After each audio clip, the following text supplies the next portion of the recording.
భగవద్గీత జ్ఞానకర్మ సన్యాసయోగం అధ్యాయం 4 శ్లోకం 20 శ్లోకం త్యక్త్వా కర్మఫలాసంగం నిత్యతృప్తో నిరాశ్రయః కర్మణ్యభిప్రవృత్తోపి నైవ కించిత్ కరోతి సహ అనువాదం కర్మఫలాసక్తిని విడిచి ఎప్పుడూ తృప్తిగా ఏ ఆధారంపైన ఆధారపడని వాడు పనులు చేస్తూనే ఉన్నా వాస్తవానికి ఏ పని చేయనట్లే.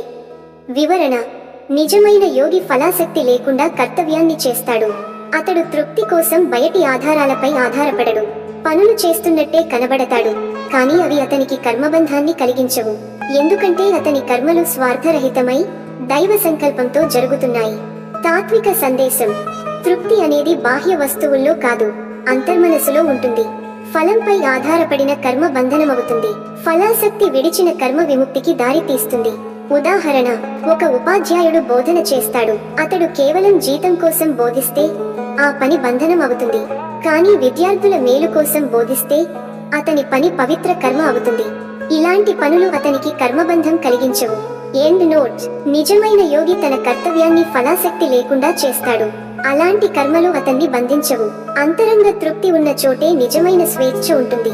ఓం శాంతి శాంతి శాంతి. లైక్ చేయండి. ఈ తాత్విక సందేశాన్ని మీ మిత్రులతో షేర్ చేసుకోండి.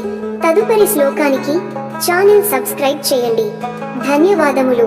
జై శ్రీ కృష్ణ.